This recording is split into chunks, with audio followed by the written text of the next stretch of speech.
Hello everybody. So we're going to be starting today with basically what we're going to be doing for these next 3 or 4 weeks, depending on whether you're a junior or a senior. So the seniors have just 3 more weeks and the juniors have 2 more weeks. So this is going to be the first video of this week. There's actually going to be 2 videos this week. I'll split it up so you don't have to watch the whole thing at once. But we're going to be covering section 14.1. Which is counting principles. And so the goals here are going to be able to, we're going to basically be able to count the number of outcomes using the fundamental principle of counting, and then we'll talk about some specific cases which are called permutations, and then later on in the next video we'll talk about what are called combinations and how we can use those to help us out for some specific cases of counting the number of outcomes of something. So the first thing I want you to think about is this question right here. So you're ordering dinner at a fancy restaurant. There are 3 choices for an appetizer, 6 choices for an entree, and 4 choices for a dessert. And the question is, how many different ways can you order those? And so the video is going to pause here, think about that for a second, and then we'll carry on. Okay, so this is probably a question that you've seen before, or at least something like this, and you might have even done things like this where you start off by thinking about those 3 appetizers as 3 separate paths. And then the 6 entree choices are going to be 6 separate paths off of there. 1, 2, 3, 4, 5, 6. Now obviously this is going to get a little tedious here with that many options, but you kind of get the idea. And then the 4 dessert choices are going to be 4 off of each of those. Now if you think about that, all we're doing here is just basically multiplying. To go from those 3 appetizer choices and then including the 6 choices for desserts or entrees, we've got 18 choices now. If I were to add 4 off the end of each of those, I'd be multiplying again. So what we're really doing here is we're just taking 3 for the appetizer times 6 times 4, and real quick, I can't remember what that is. But we just multiply those together and we've got our total number there. And so 18 times 4 gives me 72. And so we've got 72 different choices here. And pretty simply, all we're doing is looking at a place for each of them. And because these are what we call independent events, we're just multiplying them together. And so that's basically what we call the fundamental counting principle. If one event can occur in m ways and another can occur in n ways, then the ways the events can occur together is just n times m, as long as the events are what we call independent and happen in that order. So, a couple of words you've probably never seen before. An event in this case is just the outcome of an experiment or a trial. Even something like picking an entree can be an event. Independent means that one event does not affect the other. So just because you picked the, I don't know, what appetizer could you get at a fancy restaurant? Just because you pick one of the appetizers doesn't mean that limits your choices for the other parts of the meal. And in that order, this one's kind of a little bit named incorrectly, I guess. It doesn't necessarily have to be that one's happening before the other. It just means that changing one doesn't affect the other. So you could pick them all at the same time or in different orders, just as long as your choice for one doesn't affect the choices that you have for the other one. And as long as they're completely independent, we just multiply them together. So we've got a couple of examples here. Iowa license plates. So it's a little more complicated than what I have here. Iowa license plates are usually 3 numbers followed by 3 letters, and it can actually be the other way around. They've included those too. But if we just stick with these, for example, 3 numbers followed by 3 letters, to figure out how many different license plates are possible, we just look at our 3 choices there, and then our 3 choices there. So for 3 numbers, how many choices are there for 3 numbers that you could have, or how many choices are there for just the first number? And there's going to be 10 choices, because we have to include 0 as well. For the second number, there's 10 choices. For the third number, there's 10 choices. And then we want to follow it up by 3 letters. And so each letter has 26 choices. So there's 26 possible things to put in there. And all we've got to do now is just multiply these together. You're going to see really quickly here, this is going to be a very, very big number. So we just take those all, multiply them out. And I'm getting 17 million some possible choices. 17,576,000 possible license plate numbers, which is really more than we probably need in Iowa, considering there's only about 3 million people in the state. Now, if we wanted to include the other possibilities, if we just switch these letters and numbers around, we'd have another 17 million different possibilities, and so that would give us, again, what would that be, 34, 35 million possibilities there. So way more than we need. Now, of course, we take out bad words that those get spelled by and things like that. Now, another question we might ask, what would this be different if we weren't allowed to repeat numbers or letters?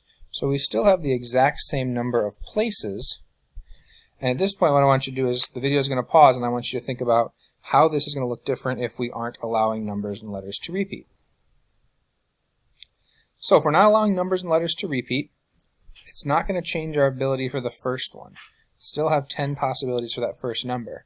But now, whatever number we've picked, we can't pick that number again. And so it doesn't actually matter which one we picked, just that we have one less choice to make in the second one. And the same thing, we're going to have one less choice to make on the third one.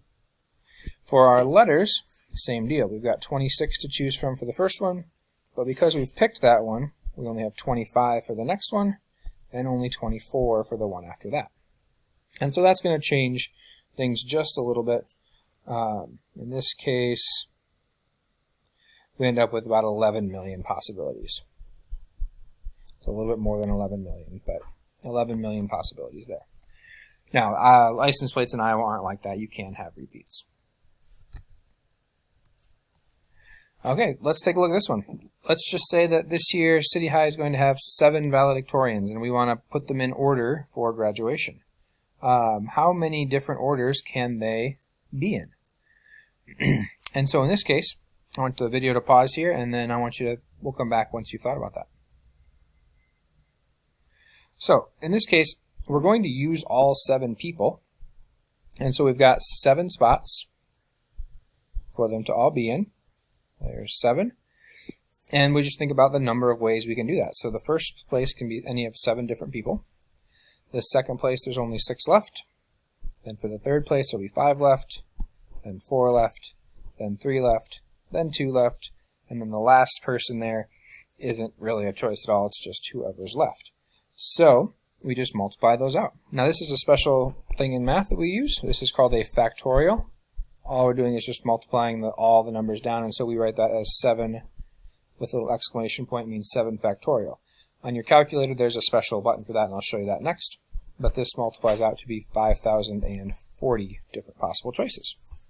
So I'll flip over to Desmos here. If you're typing in on Desmos, this is really easy. Just type in 7 and an exclamation point, and it will do your factorial for you.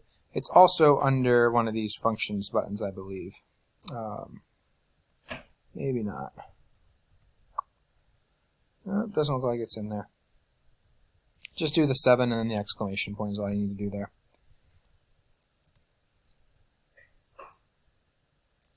So then we've got something like this, just slightly different. If we had 8 runners in a 400-meter race, how many ways can they finish first, second, and third? Now in this case, we only have 3 positions, but 8 runners. So we've got 8 finishing in the first spot, 7 possibilities for the second spot, and 6 possibilities for the third spot. Now this one's not so bad. If we wanted to just multiply those out, we certainly could. Looks like we get about 336 different possibilities. But this is a specific example of something that's called a permutation, and so this one actually has a little bit more a formula for it that we can use if we don't want to have to do that, especially for bigger numbers. That's going to be a little nicer. So what we basically got is we've got the first 3 digits, or first 3 multiples of 8 factorial. And so if we thought about this like 8 factorial, 8 times 7 times 6 times 5 times 4 times 3 times 2 times 1, we'd need to divide out all of these, the 5, 4, 3, 2, and 1. And so what we've got here is just basically 8 factorial divided by 5 factorial. And the question is, well, where did the 5 come from? 8 minus the 3 we want is the 5 that we don't want. So that's where that came from.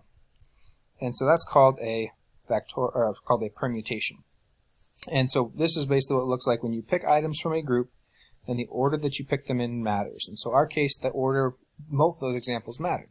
Somebody got to be first on the stage, someone finished first in the race, and so our formula for permutations is right here.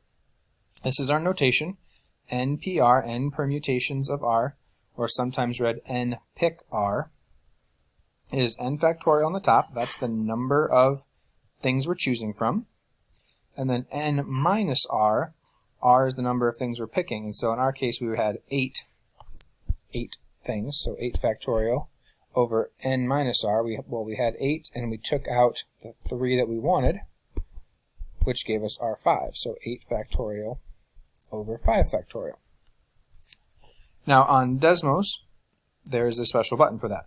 If I go under Functions to Stats, I have an option for NPR, and all I have to do is just type in the 8 and the 3, and it's going to tell me what that is. I just put a comma in between them, and that's saying that the n is 8 and the r is 3. Again, n being the number of things I'm picking from, r being the number of things that I want to choose. Okay, let's take a look at some examples here. A committee is going to pick 20 members, or has 20 members, and they need to pick a president, a vice president, and a secretary. And so the first thing there is deciding, is this actually a permutation? And the way we do that is to say, is there a difference between the president and vice president? In this case, there is. The president has a different job than the vice president, so this is a permutation. So we're going to do something like 20 pick 3, because there's 20 people to choose from, and we have to choose 3 of them. Now we could just use the calculator on Desmos, but I just want to type in what that looks like here. So it's going to be doing 20 factorial over 20 minus 3 factorial, which is 20 factorial over 17 factorial, which means if you think about it, we've got 20 times 18 times 19 times 17 times 16 all the way down, divided by 17 times 16 times 15, and everything below 17 is going to cancel out. And so what we end up with, if we think about that written out, is just going to be 20 times 19 times 18. And you can connect that back. We just have 20 different ways to pick a president, 19 different ways to pick a vice president, and 18 different ways to pick a secretary. We can go back to Desmos here and do the exact same thing, just saying that we have 20 things we want to pick from, and we need to pick 3 of them, so we have 6,840 possibilities. Sorry, one more here. Nope, not one more here. Okay, so at this point, I've got the homework for this first section is up. There'll be another video, and then there'll be another couple of questions for that last section. You'll turn in all of that homework together when you're done with all of it. So you can either start on that homework first or go watch the second video. That's up to you.